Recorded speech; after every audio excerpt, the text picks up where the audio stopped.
The number one show I know that we all agree on is Break the Bank with Lerk and Deion.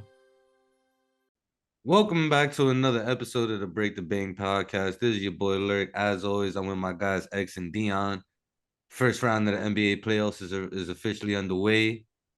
Deion, we're gonna go straight to you with the biggest storyline in the NBA playoffs right now. Shit, the only fucking storyline to be honest. The Warriors are down 2-0 to the Kings. Draymond suspended for game 3. What's going through your head right now?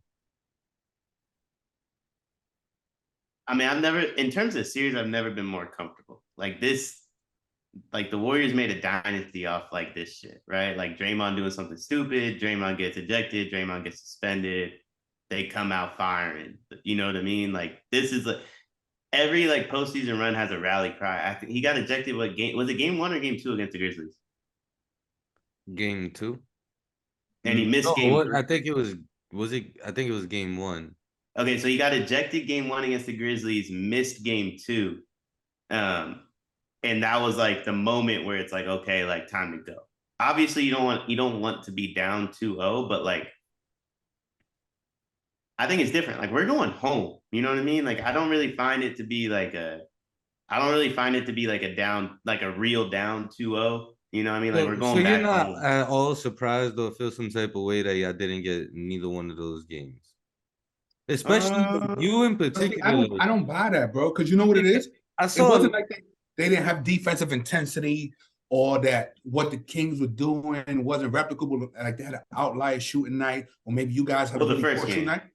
Yeah, I can't guard De'Aaron Fox. Like you don't have anybody that can stay in front of him, and he puts pressure on you guys. And you put Curry, you put Clay. It don't matter. Like, and the problem is, right? If you put Gary Payton out there and think, all right, maybe he'll give De'Aaron Fox some problems. If you got Draymond out there, now you've got 2 non-shooters. If you got Payton and Looney, you still got 2 non-shooters. And offensively, that puts a lot of fucking pressure on Curry, Clay, and whoever the third guy is. And Poole, I would say Poole is the one thing that if he plays better, yes, he can take the team to the next level. But what the Kings are doing, they're just running you motherfuckers off the court, and y'all can't match their intensity. You know what I'm saying? So, but I don't think I think they can now. Like that's what I mean. Like that's what I feel like will be different. Like one, I don't think this team, I don't think they were good last year. But I really don't think they're good this year. You know what I mean? Like I think the last 2 Warriors teams were both bad. This team, I thought like maybe the playoffs would flip the switch, and I do think they did like flip a switch, but I don't feel like they played with playoff intensity like the first 2 games. And I think a product of that was playing on the road. And I do think like there was like the first game was going to be tough, right? First game in Sacramento in 17 years, etc. And then I think there was like a thought process like, oh, the Kings, like they won their 1. And I feel like the Warriors played game 2 like, oh, we'll just steal it. You know what I mean? And I think here's why I'm comfortable. Other than like the fact that like I just feel I'm very comfortable when Draymond does this stuff. Like this is, if he doesn't do this stuff, I'm more concerned than if he does. Like this is the Draymond I love. But game 1, Steph walked off the court and he picked up his son. I think his name's Cannon. And he like dapped up his whole family. He's laughing, he's smiling coming off the court, right? Like I was like, all right, bro, he didn't really care. You know what I mean? Like he didn't really care. I didn't feel like they necessarily cared in game 2. When Draymond got ejected, like the body language shifted, like the visually, like this is a team that's like ready to go now. I feel like they thought they were going to sleepwalk through this series. They probably aren't the only ones that felt that way. They're clearly not going to do that. But I've always said the way to beat the Warriors is just by not getting involved in this stuff. And like, I truly, truly believe like tomorrow's going to be tough, but if they win that game, I don't think the Kings win another one. I think tomorrow's the first ever must-win game for 2 teams in a 2-0 series. No. I think that I think it could go 7, right? But see, the thing is like, I agree. A team should not be able to play with the level of intensity that the Kings did, but because they were home and that crowd was fucking electric, I think that gave them that natural boost. I don't think they'll be able to match that intensity in Golden State because I think it'll be Golden State that plays with that emotional boost. But honestly, look, the regular season showed us, right? Like the splits are real. Like the home versus away splits are real. And it's like at a certain point, it stops being about sample size. It's like, yo, the Warriors just, their ceiling is probably the highest in the league. But where their age shows is just they can't reach that level every night.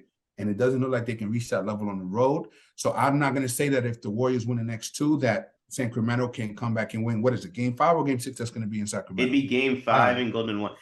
But here's why I don't think, like, if the Warriors win tomorrow, the reason I think it's over, I don't think if they win tomorrow, they don't have a chance. Kings don't have a chance on Sunday, right? Like Draymond's first game back, bro, that's going to be a wave. Like, respectfully to the Kings as a first-time playoff participant, they've never experienced what game 4 is going to be like. They probably haven't experienced what tomorrow's going to be like, but I do trust Mike Brown to get them ready for tomorrow, and Dellavedova. Like Kevin Huerter has a little playoff experience. Like they have some dudes that will be able to like kind of tell you what that crowd will be like. Harrison Barnes, obviously, I forgot about that bum.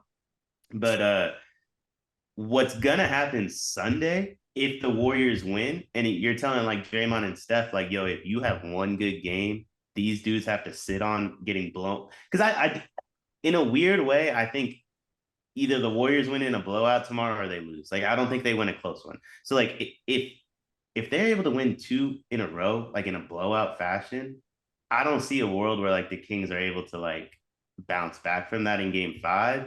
And maybe that game's close. You know what I mean? Like maybe it's close. Like they're solid team. You know what I mean? But in the first 2 games, I have to be honest. Like I don't feel, and this isn't to say the Warriors did anything that impressed me either. Like I don't really feel like either team did anything like too impressive. You know what I mean? Like the Kings handled business and they deserve a ton of credit for being up 2-0. But this notion, like it wasn't like they won 2 games by a combined 11 points at the crib against the worst road team in the league. But I think part of that was it was a lot of unforced turnovers from both sides, right? But I think that has a lot, which is why you probably say, they weren't really that impressive because there was a lot of empty possessions. But that's kind of by design, right? That's kind of the Kings pushing the pace. And they're like, look, it's probably going to affect us some too, but it's definitely going to affect them. And they're not going to be able to just grind us out fucking possession by possession. Like, no, you're going to have to play at this fucking pace. And if you're not equipped to play at that pace, you're not going to look like the Warriors that we all know and love. Plus, they're banking on the fact that, look, Wiggins, I should know Wiggins for many years, but he's the reason y'all won that chip. He hasn't been playing. He's not the, I thought he looked good. He was all right. Yeah, but not, I still feel like he has another level to get to. And I feel like if he gets there, then yes, maybe that could eliminate some of the shit. Like, but here's a big issue for the Kings though. Like in regards to Wiggins, like while we're on the topic of Wiggins, look at the next 3 games: 2 nights off, 2 nights off, 2 nights off. That only favors one team. Like the Kings want the 1 night off schedule. If you're gonna give us 2 nights off in between each game, that plays into the Warriors' hands. That's a fair. That's a fair point. I just feel like if you look at like, I also love the idea of the Warriors winning 2 in a row, and the Kings have to sit on that. And like, what I think is going to be different is like, I don't think the Kings were hyped to play in front of their home crowd, right? For the first game specifically, and the second game too. Like, I don't think the Warriors were really like feeling it. You know what I mean? Like this is year 10. Like I kind of like, I said this analogy to my homie like on Monday. Like, unfortunately for the Warriors, they are like 40-year-old Floyd Mayweather and 40-year-old Pacquiao, where it's like there has to be something else other than like, hey, you have to fight to get them to train and to get their best performance. Well, they just got to something else. And now I don't know what that means down the line. Like I have to admit, like I don't really want to play the Lakers. I feel like the Grizzlies provide that something else. I don't really want to play the Nuggets right now or the Bucks. The Celtics provide that something else. But like, we're going to run into a team that doesn't provide that something else and probably get smoked. If Monday goes the exact way it went, and you told me Draymond didn't get suspended, Draymond didn't get ejected, and that play just like happened, I bet, boy, are we in trouble. And I will agree with you because they play, right? They play how we're fans of them. We just always expect they'll turn the switch on, right? Doesn't matter how it looks.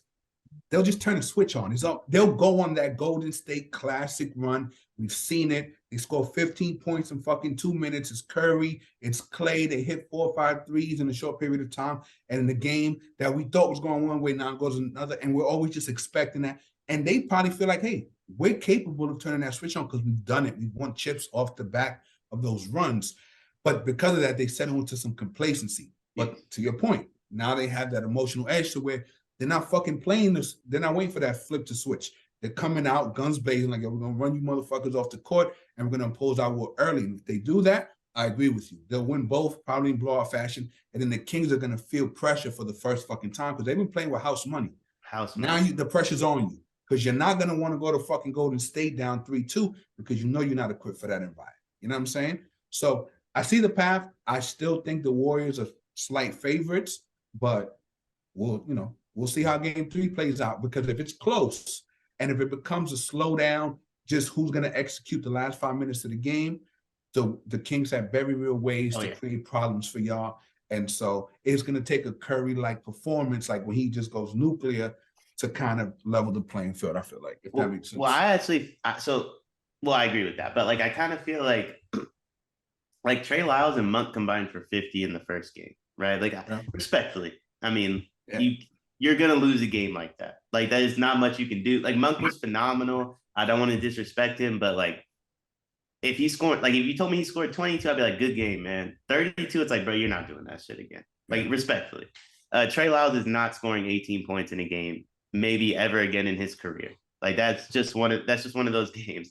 Davion Mitchell at 16 in game 2, like, that's about to flip, where it's like now, like, I mean, Jordan Poole's really hurt, apparently. I don't know. But, like, if you told me Dante DiVincenzo hits for 20 tomorrow, you know what I mean? Like, if you told me Clay goes for 30, like, Gary Payton gets you 15 and maybe JP gets you 20 and, like, you kind of get, like, a whatever Steph game and they win by 15 to 20, kind of like what the Bucks are doing to the Heat right now. Like, there's going to be one of those games and it's most likely to come tomorrow.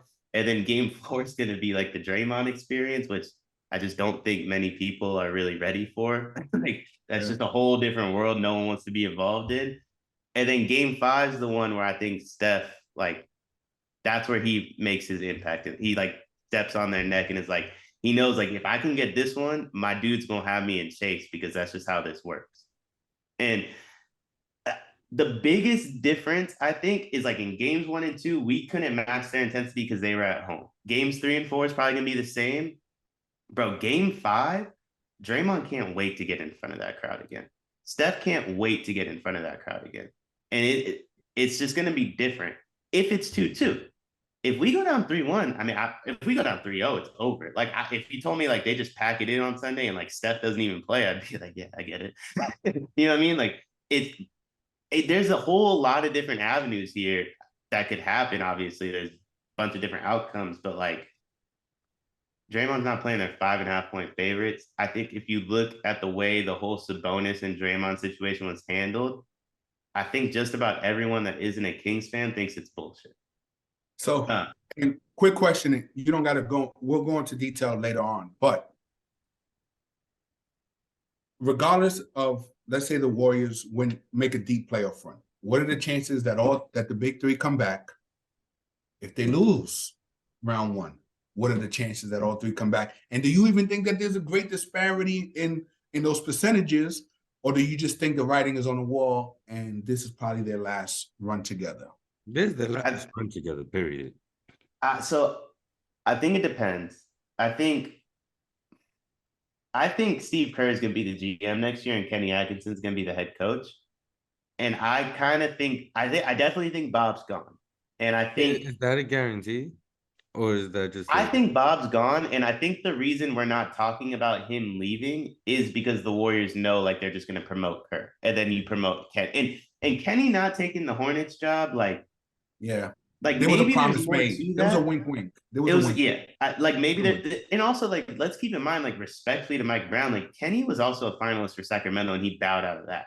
So like we don't know where he would have fell in terms of taking the Kings job. Like to me, the more this like goes on, to more like that feels like the most possible outcome. Like everyone And it's knows not kind of like like what's gonna happen. And to your point, it's not like Kenny has a kind of resume where it's like, bro, I'm gonna get a job whenever. Whenever. Like you don't pass up the way he left the Nets. You don't pass up 2 head coaching jobs. You know, the likelihood of getting one of those 2 jobs, unless there's some inclination. And look, for Bob Myers, I get it. Go out. It's the same shit that happened with the guy that built the Red Sox up, the GM of the Red Sox, and then he left to the Cubs to kind of, you know what I'm saying? It's like there's nothing Bob Myers can do to where he's gonna feel that sense of satisfaction. It's like KD, right? It's like it's always gonna be the big 3. It's not, oh, look how I built around the margins. He can go somewhere, build a team in his image, and really, you know what I'm saying, make more bread and all that, and get more of a voice in the front office. Makes sense for him to move on. Kerr, physically, he probably just can't withstand the travel schedule. He can be a GM. And then Atkins has been there. He knows the system, knows the players, they trust him. So that makes, now that you say it, it makes a lot of, and he was legitimately. But I think it just depends. If you asked me 2 weeks ago, I would have said this is like, not even 2 weeks ago. If you asked me Monday in the beginning of the 4th quarter, I would have told you this is the last dance, no matter what. They could win the finals, they could lose in the finals, they could lose in the first round, last dance. I understand people hate the Warriors. It's very clear the league's sick of the Warriors. Like if you look at the CBA, if you look at the way they handled this, if you look at the comments that were made last offseason, like it's been like us versus them for a long time, but now it's like personal. You know what I mean? Like it's extremely bro. They had Joe Dumars on ESPN talking about like Draymond, like he's a 3-time felon. Man. You know what I mean? Like talking about he's a repeat offender. Acting like he's a dickhead. He's a serial dickhead. Who, Draymond? Yeah. But like it's personal. Like the words they use, the way they handle it. Like I think Adam Silver really does hate Lacob because Lacob is everything that the other owners despise because he is willing to put his money where his mouth is and really like open up the checkbook. And like when look at that luxury tax rule. Did you see that? It's only for Warriors. It's for the Warriors. Between the luxury tax rule and the Draymond suspension, the league's made their stance abundantly. It's a Ballmer/Warriors rule. Yeah. But like respectfully to Ballmer, no one cares about him because he loses, right? Like if the Warriors lose in the finals, we probably don't have that rule. But like it's because they won. Lacob danced on their grave with like the "I told you so," "I'm light years," blah blah blah. White people said, "Cool, like you're not just gonna play with our money like that." So I think now it's different. Now I think they're gonna trade Poole and Kuminga, and I think that OG deal that was like rumored at the deadline, where you get like OG and you get some of those other assets, or maybe like you get Jeremy Grant and Nurkic. Like I think you're gonna see them bring 2 vets in, and it's gonna be like a 1-year thing, where it's like here you go, like Clay, you're on your last year. Draymond, you're gonna opt in. Steph, we'll take care of you. Like we'll make sure like the roster won't be that bad, I promise. But like y'all got 1 chance. This is the gigantic fuck you to the league. And once this is over, I think you're going to see a complete rebuild. Yeah, and they're not in a position to rebuild around anybody on the roster right now either. Right. You know, that 2 timeline shit was a mess. You know what I'm saying? And that was wise, man. I mean, and again, we spoke. Let's move on to the next. No, real quick though, like the Draymond thing, like he's a dickhead, like you said, X. But like, I mean, do y'all really think he did anything wrong? Like, other than the fact that he's an NBA player. I mean, he stomped the shit out of him. He look. I think he so should. as a look, you're not in the park or in the hood though. Like, I agree. Different. Yeah, I agree. He should have been as somebody with kids. When I feel my foot about to step on that Lego, I instantly take the weight off that foot to avoid serious injury risk. As soon as he felt a player, you know how to take weight off that foot, but he kind of made sure to kind of land with extra weight on that, and that was intentional. So that's really what he was suspended for. It wasn't the act. It was like, no, that was intentional. You could have easily avoided that. You know what I'm saying? And also, it's on the back of he punched a teammate this year. You understand what I'm saying? Not last year, not a couple years ago. was this year. So it's like, fam, like, come on. You know what I'm saying? And then I you just had the think Brandon Clark incident last year. he got suspended it for was that. Steven Adams. Like, Okay, so there's my beef. Everyone's like, yo, he's a repeat offender, blah, blah, blah. he went like a whole playoff run kicking niggas in the nuts until they suspended him in the finals. Barack Obama was the president. Like, like yo, fam, like we since Obama left the White House, Draymond Green has 2 flagrant fouls and 1 came on Monday. Like the league told him to chill, and he genuinely did chill. But the most egregious thing he's done was this year. Yes, right? I agree. Fuck everything else.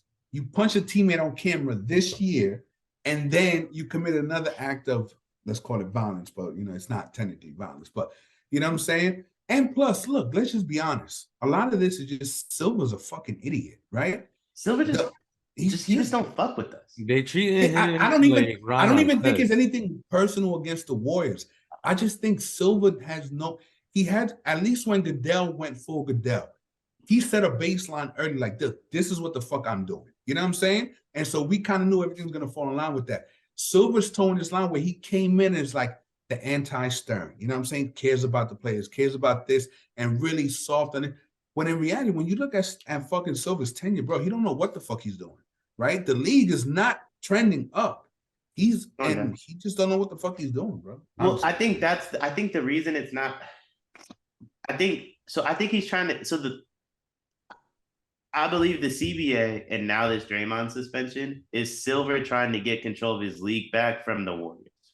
That's my opinion of it. He wants the Warriors gone in the first round, and I'm not saying it's malicious, but like it's one of those things, bro, where it's like if you get in an argument with your girl and you say the wrong thing, even if what you said isn't that bad, you can't open that door for her to have that extra ammo. And Draymond opened that door. You know what I mean? Here's why I disagree with you 1,000%. I'll tell you why. When you look at the different NBA revenue streams, what's going to help this league, despite everything, is the fact that TV deal is coming up. In order for them to maximize that, they need to show good ratings. No one wants to see Memphis in the fucking finals. No one wants to watch Denver. So the best thing for the league 3 years from now is Warriors Celtics or Warriors or Lakers Celtics. So, but Silver's gonna have the Disney job before them. Silver's auditioning for that Disney job. The Warriors are not Disney. You know what I mean? Everything the Warriors are about is the anti-Disney. Everything Draymond did on that court after he stomped on the guy, for me as a fan, that's what I love. And I think if you're a fan and you don't enjoy like Draymond get like the back and forth between the fans and Draymond, like I think you're just lying to yourself. Like in my opinion, like you mean the Warriors fan or just a fan in general? A fan in general, like that. That's the back and forth you should want. Like that's so like Draymond could have done what Kyrie does and been like, yo, throw him out the gate. You know what I mean? I think that's your bias as a Warriors fan. I'm gonna be real. As somebody who's not a Warriors fan, this version of the Warriors is good for the league, bro. They are. Because guess what? When Curry is going full fucking Curry, there's nothing else in the league like it. I agree with nothing that. like it. No, nothing like it. And this isn't the Warriors of 5 years ago. We know that this Warriors team has an expiration date. At best, it's 2 years. More than likely, it's 1. It's possible it could be fucking 3 months. So because of that, he doesn't have to fear that the Warriors are going to own the league. He knows that once they go through that full rebuild, it's probably going to be 4 or 5 years before the Warriors are even relevant again. So by the time that the new version of the NBA is ready to kick off, the Warriors aren't a part of that. I think right now it's about maximizing that next TV deal, and the Warriors are good for that. Curry's good for that. But first off, I completely agree. I'm not saying the Warriors are bad. The Warriors are bad for the league from an owner standpoint. Like the owners are outspoken that they do not like the Warriors, right? Like that's a fact. Adam Silver isn't, I guess, their boss, like quote unquote. I'm not saying they're bad for the league from a revenue standpoint. I'm saying in 1 year, he has the owners telling him, hey, we don't like these dudes. Like, get them up out of here, right? So what does he do? And he negotiates a CBA. That's going to get us up out of there. In the other year, what Draymond did on the court, that's not Disney. That's all it is, right? Like, is it Bob Iger? Is that the dude's name? The Disney Iger? Iger.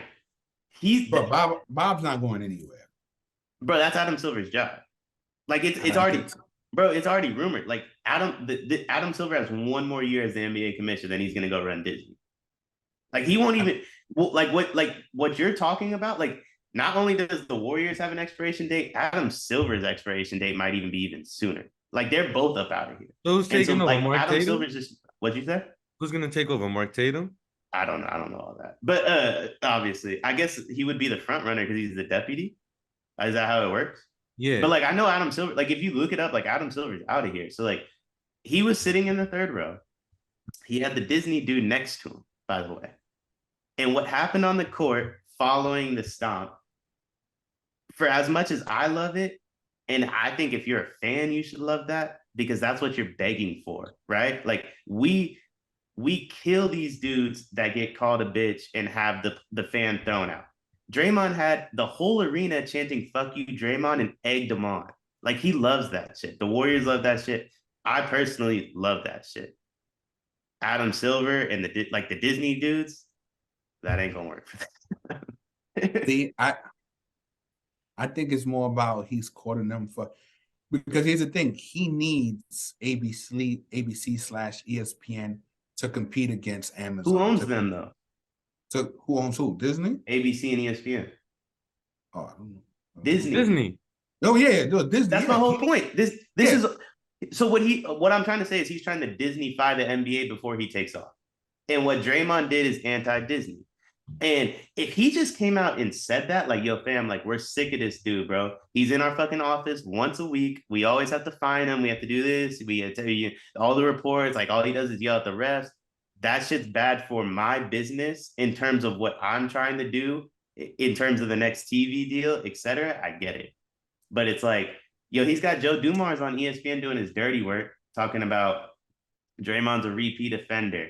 The stomp was it was an excessive stomp, I believe is what the ref said. Like he stomped too hard, which means you can do it a little bit, I guess, which is fair. Like whatever works. And then they're talking about like what he did. Like, let's be real, bro. What he did with the fans is not a big deal. No, it's not a big deal. It's only a big deal if you're trying to go to Disney, and which is fine. But all I'm saying is, Adam Silver, bro, don't ever set foot in Chase again. If we happen to win this year, have Mark Tatum give us the trophy. You ain't coming to no White House with us this year. Like you set your line, bro. I promise you, like I've thought about it a lot today because I was mad at Joe Dumars at first. I don't think I think this was all Adam Silver. Like, that's okay. Like everyone gets to flex their own weight, but like at the end of the day, bro,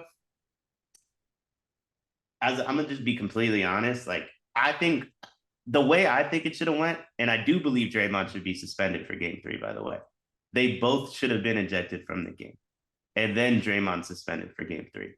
To not eject Sabonis and to eject Draymond, and then to suspend Draymond. And by the way, Sabonis didn't even catch a fine. That's like what he did is one of the dirtiest things I think you can do in like the sport of basketball. It's up there with what Dylan Brooks did last year.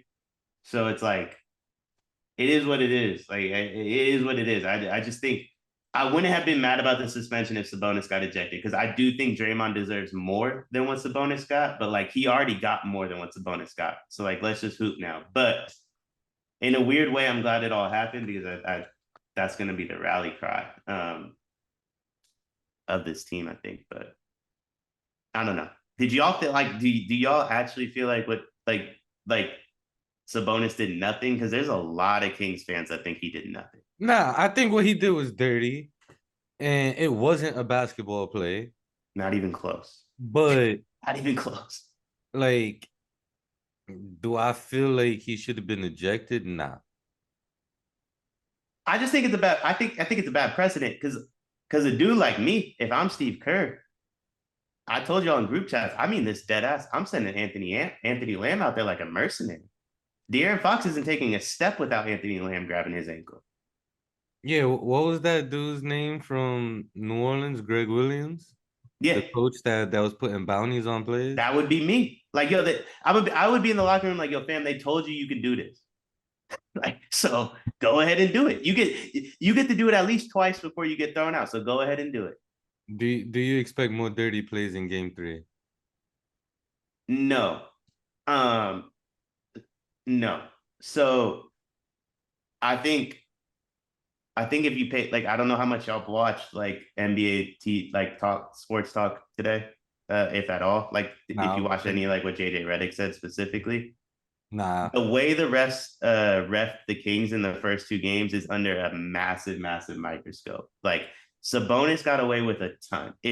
124, 123. And I'm not a huge complainer about the refs, but like I do, in hindsight, I do it like a lot after the fact. But in the moment, I don't blame refs for outcomes of games, but like facts are facts. Sabonis 124, 123. Draymond taps the rebound to Steph. Sabonis pulls him to the ground as Draymond's trying to get up. He grabs him around the waist and pulls him back down. This is while Wiggins, they're playing 4-on-4 and Wiggins is about to shoot a three. Come on, man. Like, this dude got away with murder. If you look at the play, Draymond got caught. First off, he's a moron for backing into him in that one play where he got the foul called and Steve Kerr had the challenge. But if you watch the play, what happens is Sabonis elbows him and then flops. Draymond doesn't even make contact with the dude. If you watch the play in question where his ankle gets grabbed, Sabonis reaches for Clay's arm to do the Kelly Olynyk. Yeah, he pulled his jersey. And he was trying to get Clay's arm to do the Kelly Olynyk on Kevin Love thing. Got the jersey, missed everything, falls into Draymond. This dude is a fucking clown. Like, and then grabbed his ankle after the fact. After the fact. He's a fucking clown. He's gotten away with murder in the first two games. 102, 101, he makes a tip putback. He throws Looney out the fucking way as he's going a million miles down the lane. No call. You know what I mean? I think JJ Redick pointed out they landed in Steph's landing zone on threes 4 times in game 2, which is a flagrant one. No calls whatsoever. The grabbing of the leg, if we're being completely technical, that's a take foul. Sabonis didn't even get anything for it on the floor. They had to go to a replay for him to get a technical. I don't even know if he got a flagrant. I don't know what he got. But that's a take foul. You know what I mean? Like, they stopped the fast break. So it's just, I think the refereeing in the game is under such a microscope. Scott Foster's going to be there. Honestly, I think the Warriors will be in the bonus about 2 minutes into the first quarter. Like, I don't think Sabonis plays more than 25 minutes. Like, it's going to be nasty work out there tomorrow. It's going to be real physical on Sunday, though.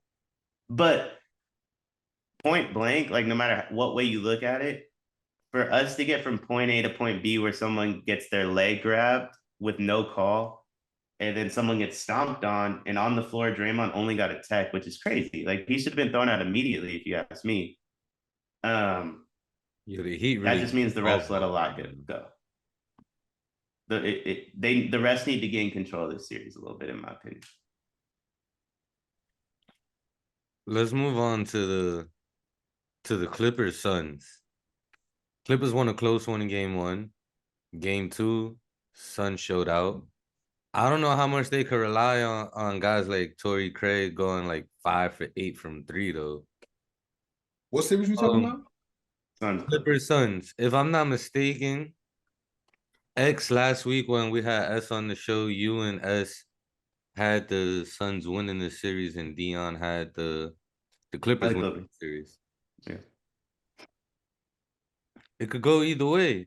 It's looking like it could go either way. I think the Clippers ruined it by losing game 2. If they would have took that 2-0 lead, the fucking Suns would have shrunk.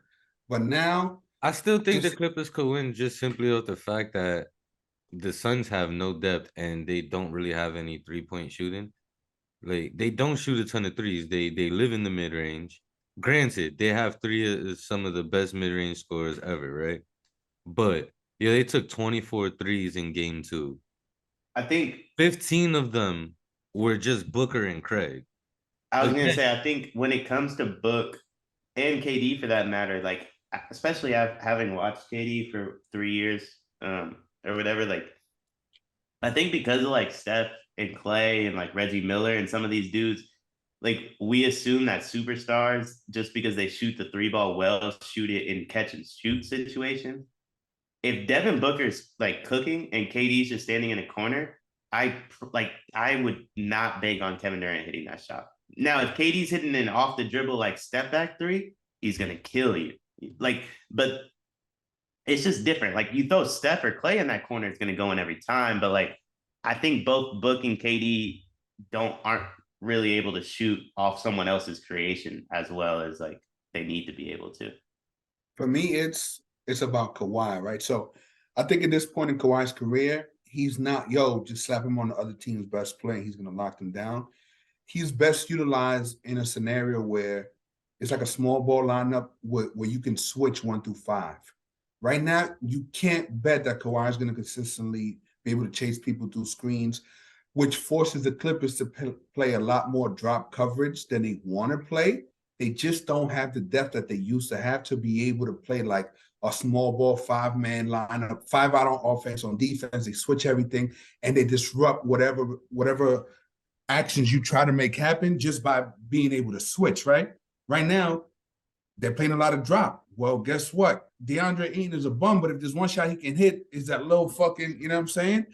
Devin Booker, he'll take mid-range jumpers. Oh, you want to play drop against KD? He can hit floaters, he can hit mid-range jumpers. Oh, Chris Paul, yeah, he's washed. You know what he can hit? A little fucking elbow jumper against fucking drop coverage. So I just don't think that the Clippers have the personnel to be able to make life harder for the Suns.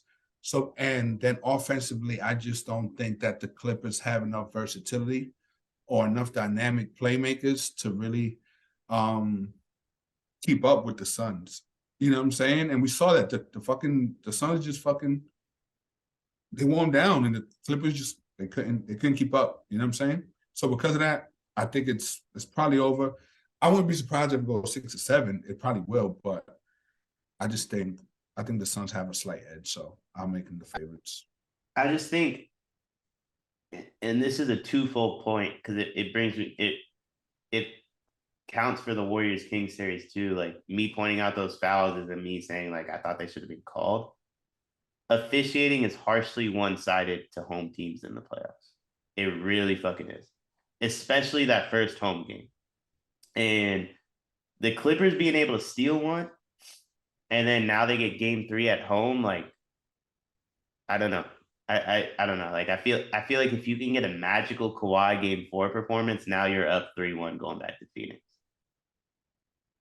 It's honestly, man, I just think the Clippers really could have just fucking won the series last game, man. I agree. They would have won the fucking series, and now it's just and the Clippers, let's be real. Yes, typically, but the Clippers home crowd is not a home crowd. Shit, that shit might be 50-50 with fucking Suns fans. Yeah. Right? Yeah. So it's not like a Kings ref is in Sacramento or in Golden State and they have to deal with the emotion of the crowd. Like it's the fucking Clippers. You know what I'm saying? So well, but I do agree with you overall. I've heard some nasty stories about what Sacramento was doing to Warriors fans in there, which has me concerned about my game 5 tickets if we even get that far. But apparently Warriors fans were getting thrown out for just standing. So, like, I'm incredibly curious what that crowd looked like before they started tossing people out the arena before the game. But it is what it is on that front. But, like, the Clippers don't have a home crowd, so I do agree. I definitely agree with that. I just think the officiating is going to be so in their favor. Like, Kawhi is going to get away with murder on defense. You know what I mean? Which he doesn't need. But if you're going to allow him to do that, it's like, how the hell is Kevin Durant going to score on this guy in game 3? But if PG comes back for any portion of the series, then flip my pick. Even if he comes back game 5, flip my pick. He's expected not to be back until the second round, though, right? I feel like if it's 3-1 though, and the Suns win one, and you tell PG like, "Yo, we're up 3-2, you win this game, you got a little time off anyway," I think he might play in that scenario. Even if he gives you 20 minutes, right? Yeah. What injury does he have right now? Something with his knee, like a sprained knee. Yeah, some shit. But that series, that's the only that one and Lakers Memphis. Really, those are the only 3 series worth discussing. The rest of the series are not even worth. The rest of the series are not even worth fucking talking about. You know what I'm saying? Like, and if we're being honest, I don't even think the Warriors Kings shouldn't be worth talking about either. But it is now. Like it turned into something. You know what I mean? But like, it really shouldn't be. I think the Suns need to get this one done quick, though.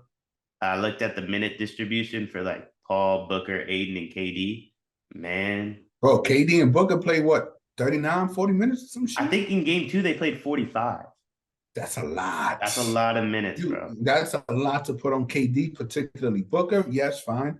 But KD, that's a lot, bro. That's a lot, especially as the playoffs progress and it becomes more one-on-one ISO heavy. Like to bank that KD's going to have something left in the tank in the fourth quarter in case Booker happens to have somewhat of an off night. It's a lot, man. That's a lot. And I know like maybe I'm the asshole for like looking so like long-sighted at it, like in terms of like how does this team win a championship and not just being like, well, they're in the first round against the Clippers and you need to do what you need to do to win. But like, I don't know. I said the same thing to Warriors fans that were like, yo, if Steph doesn't sit the final 3 minutes in game one, we win that game. If we can't afford to go 4 minutes without Steph Curry in the first round of the playoffs, how the hell are we going to do that later in the playoff? You know what I mean? If the Suns can't afford to go, if he has to play 45 minutes in the first round, like what are they going to do down the road? Like, you know what I mean? Like you have to show some signs of life. And that's why I don't think they make it out this series alive, because there's no depth on this team. You relying on guys like Josh Okogie, Landry Shamet, Torrey Craig. But what are the Clippers doing in minutes that Kawhi got to sit though? It's not much better. But I'm okay with that because PG's on the way. Maybe. Correct. Maybe. Yeah, but assuming he's on the way back, I'm cool with them not doing anything without Kawhi right now. Maybe. Look, they won by what, 14, 15 points game 2. But that game was close for most of the game. The Clippers were up for most of that game until game one, Booker went nuts. Game 1 shouldn't have finished as close as it was, and the Clippers won by 5. And that was only because the Suns made a run in the fourth quarter. Like, the Suns have been outplayed for most of these first 2 games. Yeah. And granted, you won by 14, but you can't keep playing Book and KD this many minutes. And I know you probably said Book okay because of his age, right? But you think about all the time he's missed in his career has mostly been hamstring injuries. Yeah. So now you got him playing 45 minutes a game in the playoffs. You got KD missing 45 minutes playing 45 minutes in the playoffs. Chris Paul, how much he played? Let me check right now. Chris Paul was in the 38 minutes. The whole 4 players were in the 40s. Nah, he played 38. Oh, okay. That's like 40. That's still a lot, though. Yeah, it's 40. He's like 38. Yeah. So, and these are all guys that have a history of soft tissue injuries. And keep in mind, this is a first-round playoff series against a Paul George-less Clippers. The hell are they going to do against the Nuggets? Yeah, and look, Torrey Craig played 32 minutes. Smith shot 6 for 9, 5 for 8 from 3. That's not sustainable. Bismarck Biyombo played 15 minutes. Landry Shamet played 14 minutes. Josh Okogie played 16 minutes. These are not guys that should be playing on a championship contending team. And then if you really need scoring, why is TJ Warren only playing 2 minutes? I think that they've been outcoached and outplayed for majority of the series, even though it's tied, and we only going into game 3. And while the Suns should have the upper hand given the Paul George injury and who the Suns have in their top 3 players, I still think the Clippers gonna win the series. X, are you frozen? Yeah.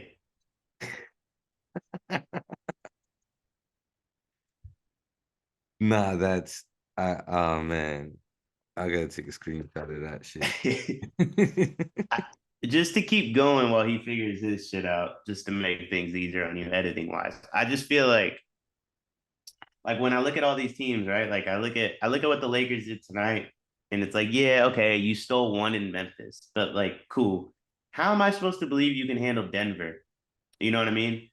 When you can't beat a Memphis team that doesn't have Ja Morant. How am I supposed to believe Memphis can handle Denver when you got fucking country bumpkin Markelle Fultz going crazy on you? You know what I mean? Yo, bro. Country bumpkin Markelle Fultz is wild. Like the Suns can't handle a PG-less Clippers team. I guess like we'll have to wait and see on the Clippers. Like the Warriors are down 0-2 to the Kings. The Kings barely beat the Warriors twice at the crib. Like, what are these teams gonna do with the Nuggets? You know what I mean? Who are just a wagon at the end of the day, bro? Like, I gotta be completely honest. Like, I feel like it's Nuggets Bucks just feels like destiny. Do you think it's the Nuggets year this year? Or does Giannis get his real ring? Because I know you call it a Zoom ring, his first one. Well, his only one. Is Giannis getting his second ring this year? Are the Bucks even gonna make it out this series? Like, Yeah, I mean they're blowing it's them out by smacking them right now. yeah, they're Grant. blowing them out by It's 20. smacking them That without that Giannis. Bucks team is really good. I think like if I know they lost game one and it's like yo they can't win without Giannis against the Heat. They could win this series without Giannis. It's just when it happens in the middle of a game, it's much different than when you get to create like a game plan for it. You But know they what I were mean? also getting smacked even before the Giannis injury. Yeah. Yeah, no, the Heat just punked them. It is what it is. But like they're getting punked. Like, I don't know. It's hard for me to bet against Giannis right now because like he says everything that I like support as a fan. You know what I mean? Like he reminds me of like a mix between Steph and Draymond. And like I got like I don't know. That it's hard for me to bet against him. Where do you get the Draymond from? Um he it's all about winning for him.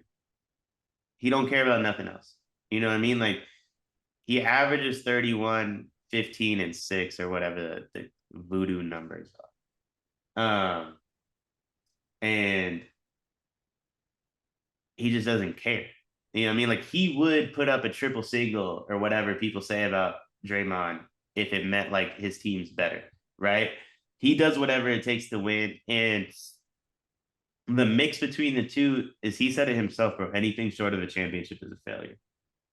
And I don't know. I don't know if the Nuggets feel that way. So like I feel like talent wise, it's the Nuggets here, but like I that's a different dude you're running into. Nah, I agree.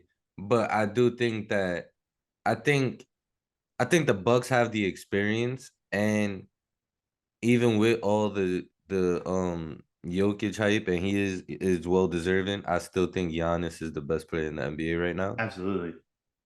So you have the best player in if it is the Nuggets Bucks, you got the best player on the team.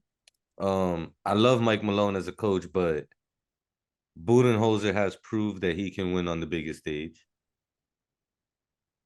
This team, a lot of these players on the Bucks were on that championship team a couple years ago. Yeah. So I feel like the edge, you got to give it to the Bucks in that situation, but I wouldn't put nothing past the Nuggets. This seems like this is the year that they finally get over the hump.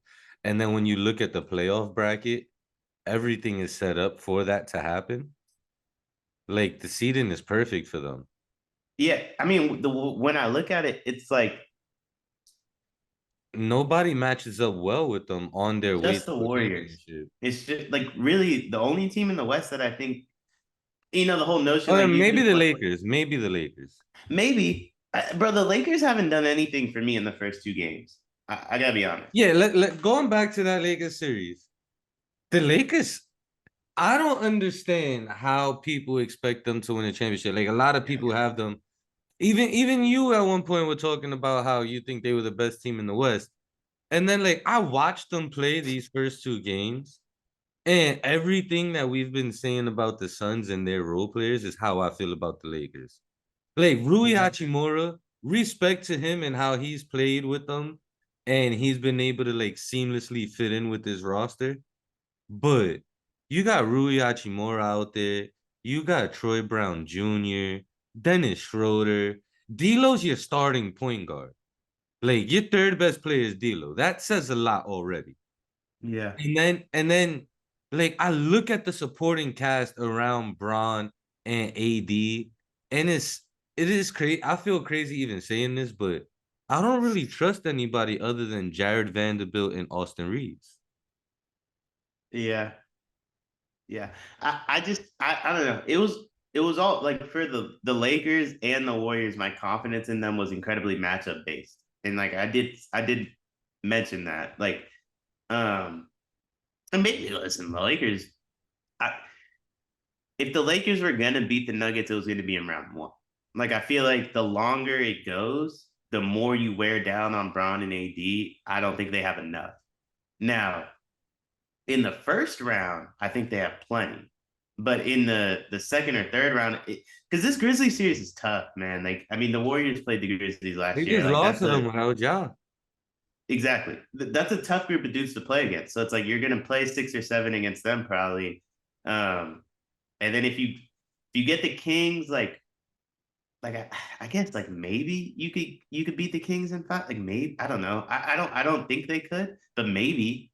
I don't think they could, but maybe. They're definitely not beating the Warriors quickly. You know what I mean? Because I don't that think they one's can beat the personal, Warriors. huh? I don't think they can beat the Warriors. I don't think they can either. But even if I'm just going down like a hypothetical list of like how they get there, right? Like if they were to play like the Kings or Warriors, I think either series probably goes 6. The Warriors one probably goes 7. If you play 2 game 7s and then now you have a Jokic who, bro, I don't even think the Nuggets are going to play a game 5 before the Western Conference Final. You know what I mean? Well, Like, nah, I think they could go 5 or 6 in the second round. If they get the Clippers, it's probably going 6. if it's the Clippers, I agree. Depending on how PG looks, I don't think that Suns team stands a Oh chance, my man. God. Like the Nuggets just have too many dudes, bro. They got They dudes do. everywhere.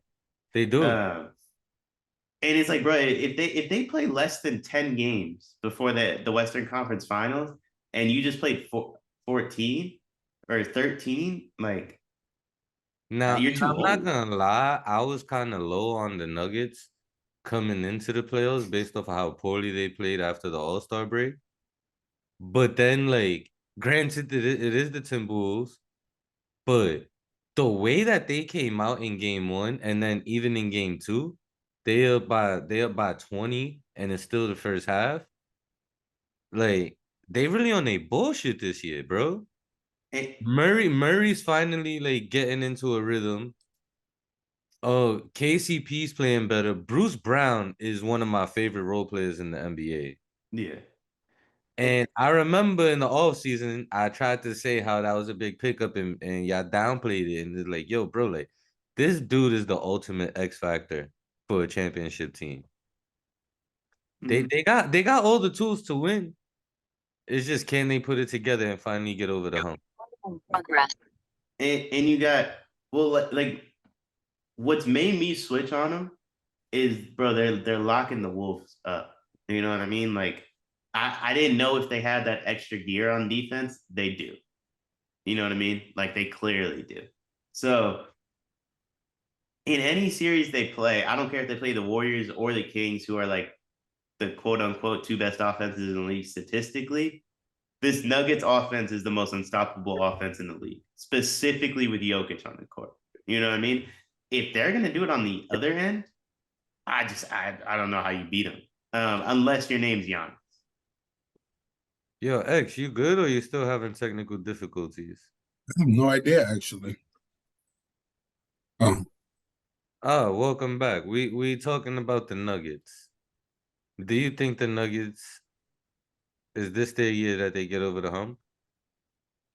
I disagree that they have another gear defensively. I just think Minnesota's really easy to guard when Rudy's out there. But in lineups where they played Kyle Anderson at the 4, Ted at the 5, you can see that the Nuggets start to open up. I have no idea how they stop Phoenix. I have no idea how they stop Memphis. I have no idea how to stop the Lakers. Shit, God forbid the Warriors. You know what I'm saying? So it's just I just don't trust their defense to get stops when it matters. I trust Jokic and his offense, but if games are close, last 5 minutes, I just don't see how they get stops. You know what I mean? I'm gonna be honest, I how they stop disagree with you. Phoenix, I think stops themselves. I'm so low on Phoenix, it's crazy. The They all Lakers, love to settle for jump shots in Phoenix. Yeah, I'm so low on the Phoenix Suns. It's crazy. The Lakers, I just don't think I think they're too old. Like from what I've seen in the first 2 games, I don't believe they could go on a long run. The Warriors, like, I don't know. I don't know how the Warriors stop them. Like those games might end 160, 160. And then Memphis, but I think Aaron Gordon got something for Ja. I'm gonna be honest. I think AG got something for Ja. And you can throw AG on Ja, and then you can throw at Michael Porter Jr. on Jaren and KCP on Bane, and it's like, all right, Dylan Brooks, go do your thing. Now you got Jamal Murray. I don't know. And they I think still they got a little got, they're something going to for be Memphis. throwing bodies. They got Jeff Green, KCP, Bruce Christian Braun, Brown.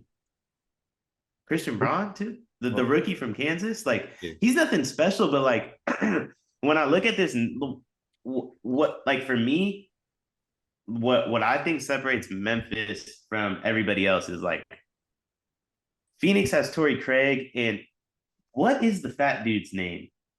Ish. You got braids, Wainwright. Did I get it. I got it right.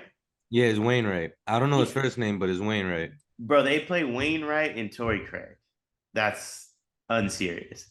The Clippers, respectfully to regular season Zubac, I mean, that's unserious. Like, that's just not like he plays way too much for me on that team. Bones Highland plays way too much for me on that team. Russell Westbrook plays way too much for me on that team.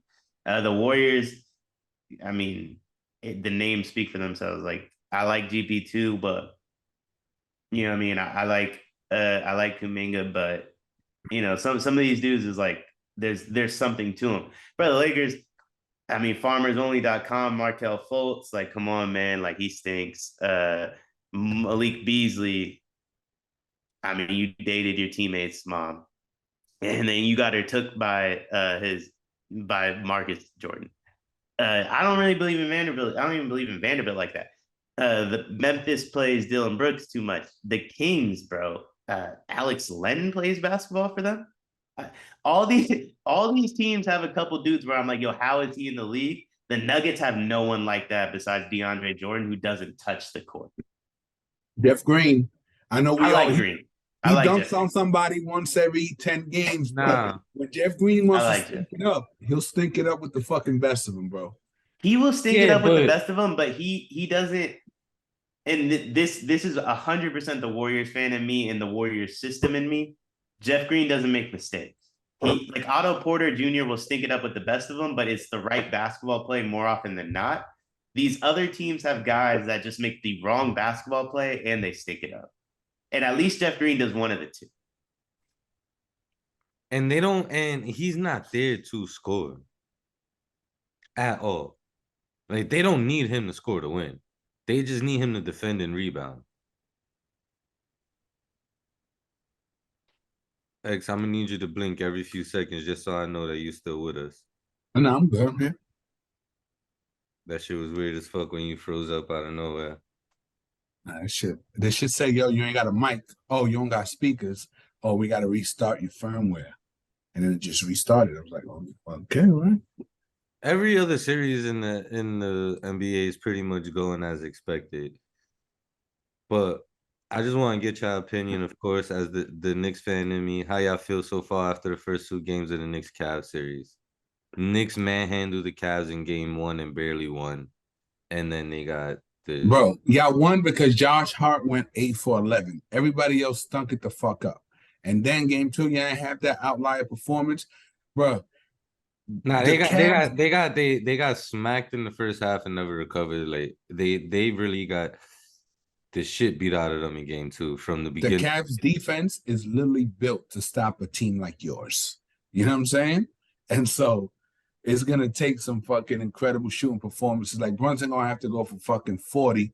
And I don't know. Maybe it's that Mavs Utah series from like last year, but every time D Mitch see Brunson on him, he's like, yo, food is here. You know what I'm saying? And he go right at that motherfucker. And he's like, that was in game 1. Game Game 2, he didn't even really score like that in game 2. He didn't need to. Garland was out there just fucking cutting Garland is a fucking beast. Yeah. But nah, I disagree with they one player away. I would take the Cavs more serious if they had a legitimate 3-and-D wing.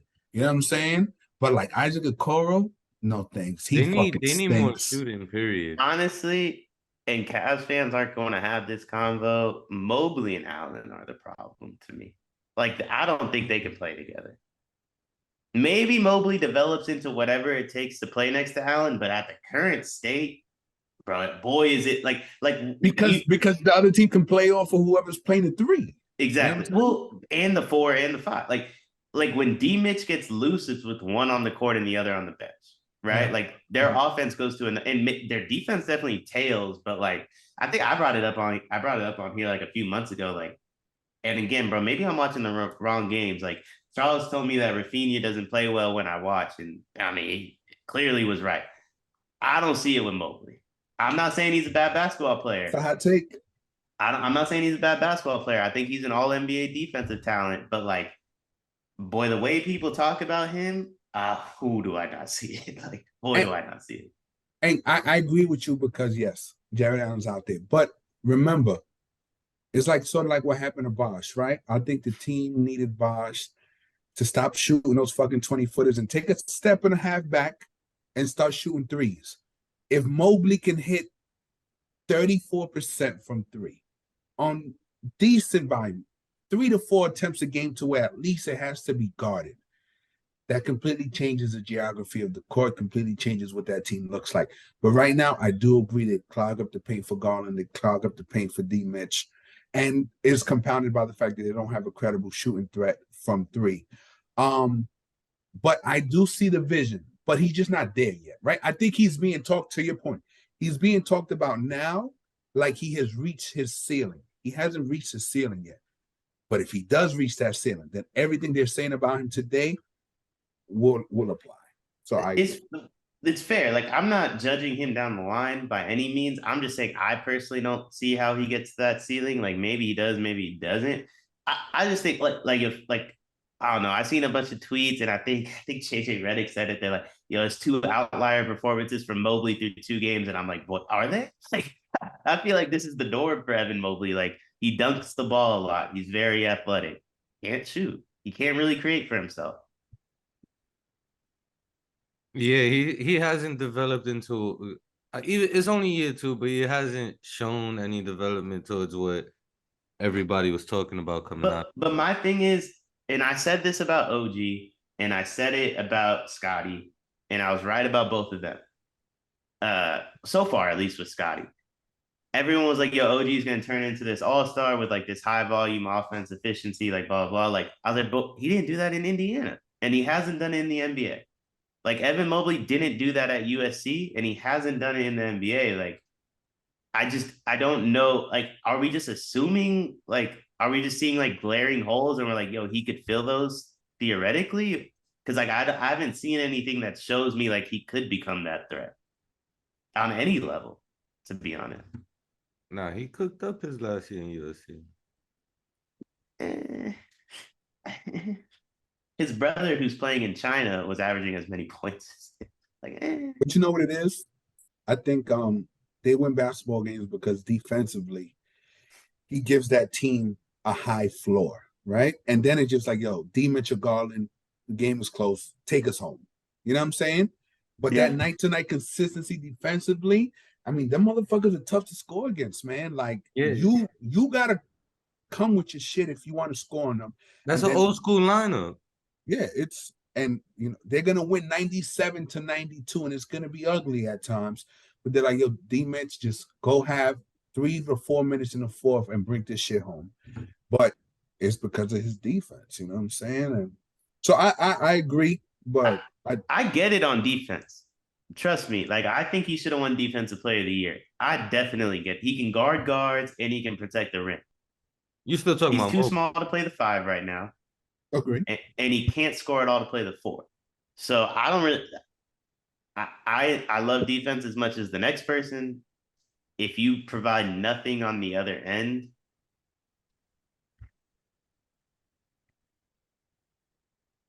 it's tough. It's tough. It just is. It's not all his fault. I feel the same way about Jared Allen. Like, you leave one of them out there and have the other one on the bench. That's the best version of this Cavs team right now. And they're interchangeable in that, but it's just true. All right. So before we end this, my last question for both of y'all is: have y'all changed your mind about anybody coming out of the first round yet so far? Like everybody you've had winning the series, do you still feel the same way? Pretty much everybody's 2 games into the series. Who did I had? Nuggets, Clippers. Did I have Memphis or LA? You had LA, I believe. Yeah, I think I don't Memphis. remember. I think Memphis beats them now. Hey, I'm pretty sure I seen Bron talk back to Dylan Brooks. And I was like, fam, that's not you. Like Dylan Brooks got him hook, line, and sinker. That's not Bron. Yeah, it was funny because he was ignoring him for most of the game. But I thought it was hilarious that Dylan Brooks is fucking comedy, bro. Like he's funny, man. He was 4 for 12, but on that fourth, where he made that fourth make, all 4 makes, I'm going right to Braun. I'm talking mad shit. I'm getting in his face, yelling, grilling him. As we talk and the highlight comes up of Dylan of him doing that, face, yelling it. Yeah, I seen it. I seen a tweet that said Lance Stevenson and Draymond Green walked so Dylan Brooks could run.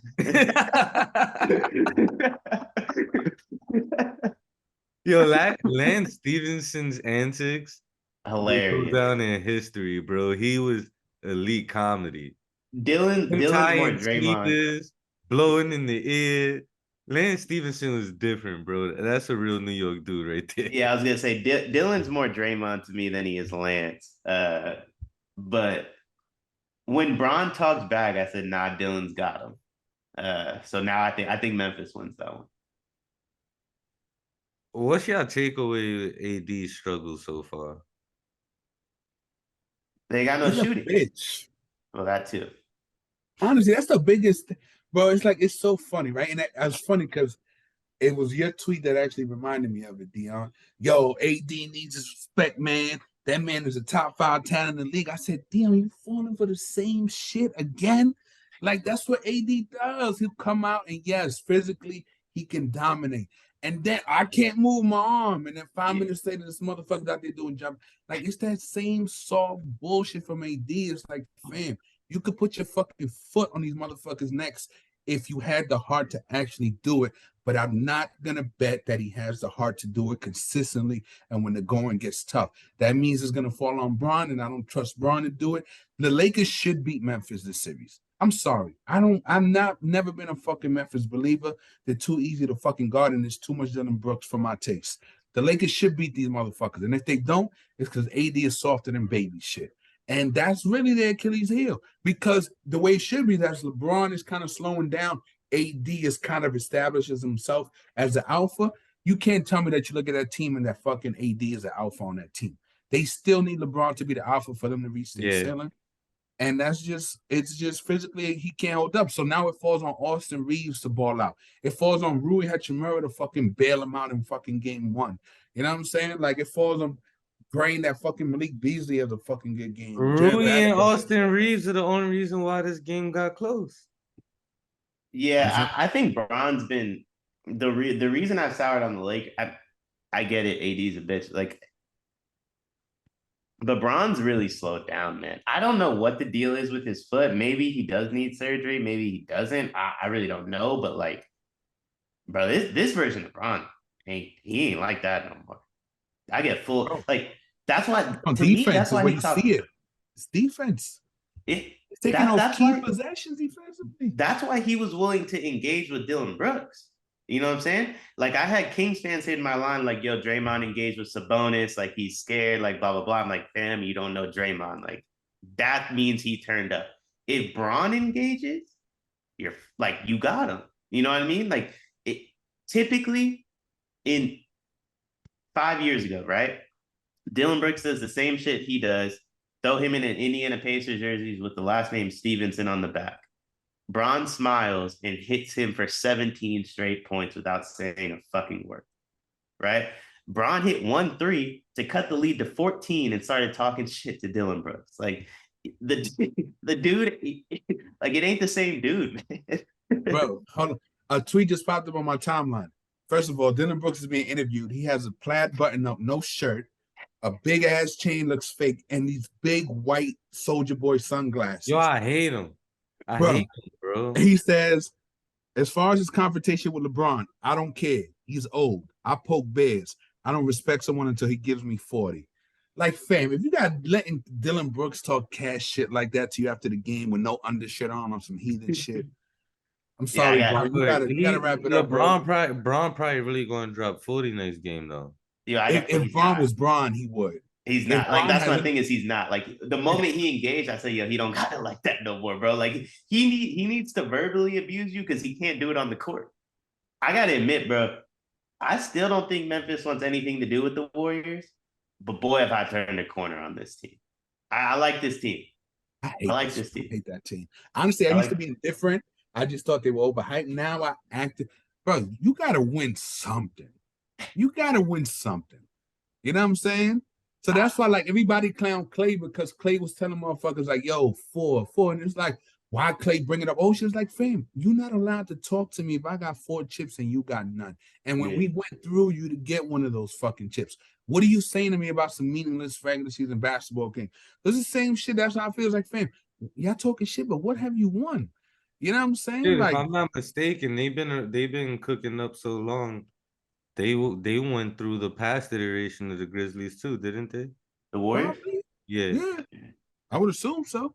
No, we buried. We're the reason they have Ja. We buried them and made them tank. And look, what's the reason? Why do people hate the fucking Suns? Because Devin Booker out here talk like somebody on Twitter yesterday. Somebody told me Devin Booker wasn't a winner.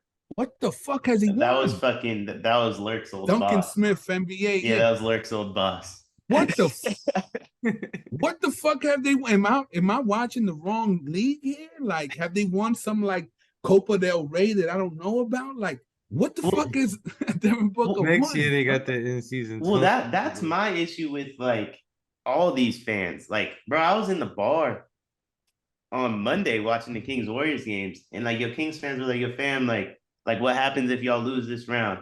I'm like, "You think we get trophies for if we lose 3 rounds from now or 2 rounds? Like, we lost. Like, if we lose, we lose. Like, there is no like you don't get extra points because you played 3 extra games than us. Like, at the very least, right? At the very least, you have to have beaten my team in a series. Like when D Book was talking all that shit to Luka. Granted, the Mavs didn't win the chip last year, but we beat you at your crib in a game 7 and we blew you out by 40. How dare you raise your voice at me? You understand what I'm saying? So even if we don't win a ring, what the fuck have the Grizzlies won over the Warriors of that means anything? Nothing. Well, my thing is like, even with that, it's like don't talk shit until people remember who you are, right? Like, no one remembers the Suns because Luka clowned them. Like, we remember Luka winning a game 7. Do we necessarily remember it was the Suns? Not really. You know what I mean? Like no one remember. Well, Mavs fans do, Suns fans do, but you know what I mean? Like the general landscape, 10 years from now, we're not going to remember that the Suns were the team. Well, because of Chris Paul, we remember it because Chris Paul, again, his legacy. But we don't remember the Celtics lost in the finals. It's that the Warriors won the chip. You know what I mean? Like respectfully, if the Kings were to beat the Warriors and lose to the Lakers, we ain't about to remember what happened in the first round. We just gonna remember that some other team won a chip.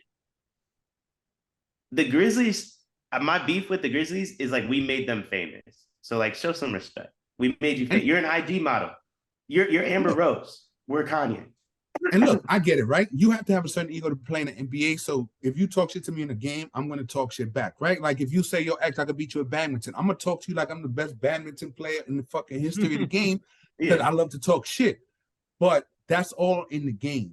But in the press conferences, in the locker room, humble yourself because you're going above and beyond to talk shit when it wasn't provoked. You're just out there chest out popping shit when you have nothing to stand on. And that's what bothers me about the fucking Grizzlies. And even the Clippers, like the Clippers for a while, they was carrying themselves like they won something. They didn't win shit. They didn't win shit. That's my thing. I'm just saying, bro, like if the Warriors choose not to engage with the Grizzlies, who are the Grizzlies? Like we really made that we're Ray J, their kin. You know what I mean? Like, we made you famous, so show a little respect, bro. Just appreciate it. You know what I mean? Like, we put you on this stage. We allowed you to talk like this. We engaged. Clay, after the championship, was trolling them. Weren't even trolling the Celtics. We cared more about the Grizzlies than the Celtics. You're welcome for the platform. Just show a little respect. That's all I ask for. Just show a little respect. And if the fucking Timberwolves, if Cat had any fucking heart, the Grizzlies don't even make it out of round one. I remember I picked the Wolves, and the Wolves should have beat them motherfuckers. They should have. But anyway, I'm so sick. I'm sick of Ja. I'm sick of Dylan Brooks. I like Desmond Bain. I'll give him that. Nah, Jaren I gotta Jackson. admit, Nah. I gotta admit, now that like I said, those are my sons now. You know what I mean? Like, I gotta look out for my first. But that's why you can say you like them. I kind of like them now. It's like kind of like them now. I kind of like Brady because it's like, bro, anytime they play my Giants, we beat them. So I was in a position to where I could like them, but it was an adorable like pat on the head. Yo, this shit, my dude. You know no, it's like a trucking. Like, yo, y'all are kind of fun. Like, it's kind of funny to watch y'all. Like, bro, Dylan Brooks hit a 3 to go up 10 with 2 minutes left. Yo, he throws up a gun sign to the Lakers bench. Trots back on defense like he has 40, and you got Ja loving every second of it. Like, that's hilarious to me. The fact that Xavier Tillman got interviewed after a game is hilarious to me. You got Ja with his daughter telling her to say it's a parade inside my city, because they won one playoff game. Yo, all this shit's hilarious, man. I kind of like them now. I blame Sean Coleman. That's what I blame. Honestly, you should blame the Warriors. Like, we really made them famous, bro. They're Giselle and we're Tom. You know what I mean? Like, I'll tell Amber Rose and Kanye. Like, who else? They're Scott Disick. We're Courtney. You know what I mean? Like we really made them famous. I'm done with you, bro. They're Chris Humphries and we're Kim. We're Ray J and they're Danger from that one show. You went from we're Ray J and they're Kim to we're Kim and they're Chris Humphries. It works both ways. Yo, we're Flavor Flav, they're New York. You're welcome for the platform. If only Adam Silver showed half the respect, you know what I mean? He should appreciate the platform too.